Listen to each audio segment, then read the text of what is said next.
الله الرحمن الرحيم إلهي با مادة إسكاله سان هروش شيء با إلهي كسكو مدح ديني أيام مادة إسكاله نقول ديري قليي نقول جهيي إن هاوشان أن كشقينه أن ميل قارسينه أن كم من الدلينه هاوشانا سادو اكتهين ووضع هذا dib noogu bilaabay wuu sii jirayay haddana waa wada hadal dib noogu bilaabay walaalaheen ka socda Soomaaliya iyo Somaliland wada hadalkaasi wuxuu ku salaysanaa horta kalsooni abuurista kalsoonidaasi waxay u baahneed inay madaxdu shir madaxeed ay isugu yimaadiin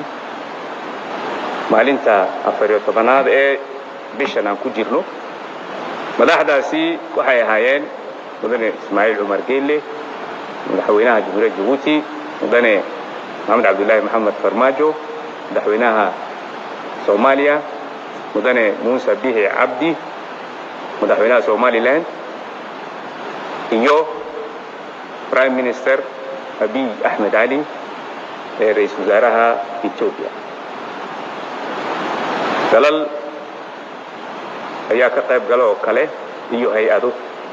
dalkaasi waxaan xusi karayaa Mareykanka ayaa in danjira u joogay oo Donald Yamamoto la yiraahdo iyo danjiraha ururka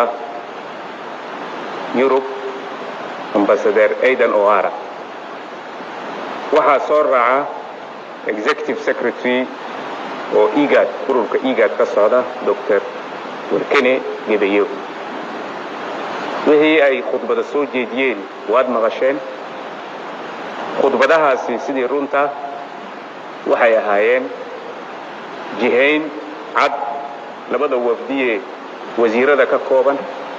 wafdiga Soomaaliya waxa hogaaminaya wasiirka walaalkay Abdi Maxamed Sabriye wasiirka arrimaha gudaha ee Soomaaliya wasiirka Somaliland wafdiga Somaliland waxa hogaaminayay walaalkay Yaasiin Xaji Maxmuud Heer wasiirka arrimaha dibadda Somaliland labada wafdi wasiiro kale way ka kooban yihiin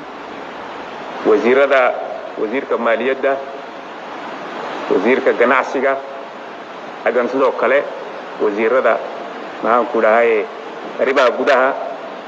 wasiiradana waa xaggan kalena wasiirada ganacsiga wasiiro kalena oo petrolka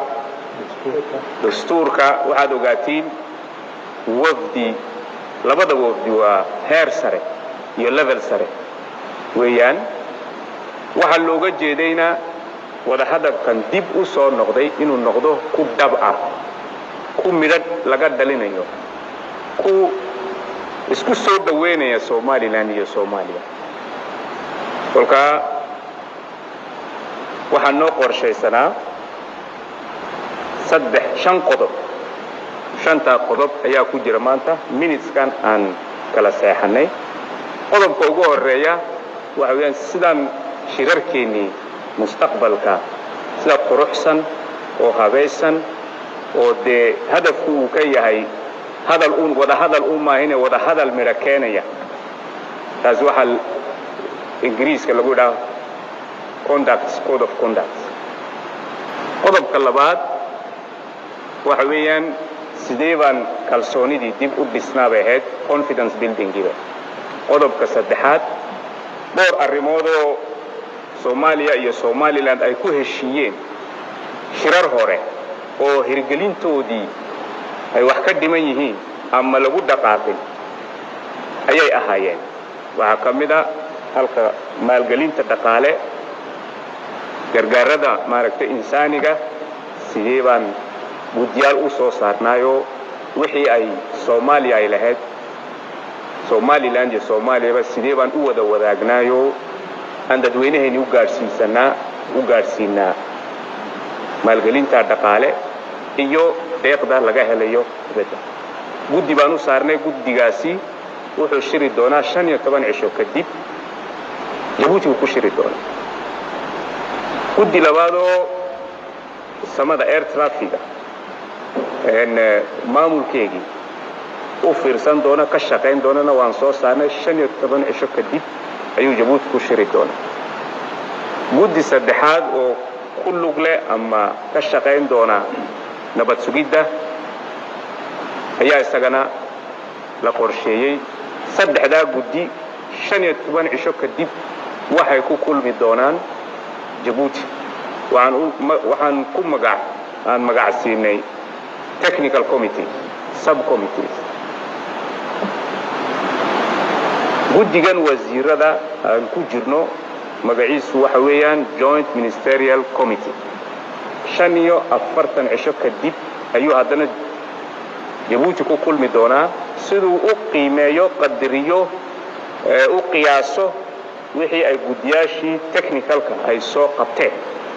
waxay ku tusaysaa ina daacad iyo ina dab laga yahay hadafka lagu socdo ina meel la gaarsiyo ama la gaadhoba kolka waxaad ogaatiin madaxdeennii hadday 4 cisho wali joogaan madaxweyne Muuse Biixi intuu Jabuuti miday buu joogaayo shakhsiyan ayuu waxaan ula socdaa saacadba saacad ayuu la socdaa shaqadan socota oo isagoo wabdigiisa ku dhiiri gelinaya ina hore loo socdo kalsoonidii la abuuro oo shaqadii ay noqoto shaqo hadaf leh oo macno leh oo qaaya leh oo dimidha leh sidaas oo kale prime minister Xasan Ali Khayre madaxweynihiisii uu la socday uu ka hadhay hotelkan buu ku jira isaguna tallaabo ayuu ula socdaa shaqadan qabsoomaysa ay qabsoomata sidii runta shirkan Jabuuti ku qabsoomay inuu ka duwan yahay shirarkii kale ayaan qabnaa waayo waxaad ogaatiin haddii aan anagu Soomaali nahay shisheeyuhu meesha boogtu ku taalo bilow arki karaya haddana dawadeedii uu ku raagaan u maleeno uu garan waayo Jabuuti waxay la tahay annagoo qadarinayna ixtiraamayna madax bannaanida Somaliland iyo Soomaaliya waxaan leenahay Jabuuti oo walaalka weeyaan walaalihiin weeyaan iyaga garanaya siday niigu garab galaan hadafkan aad ku socotiin madaxweyne Ismaaciil Umar Geelle kolkuu ogolaaday inuu haddana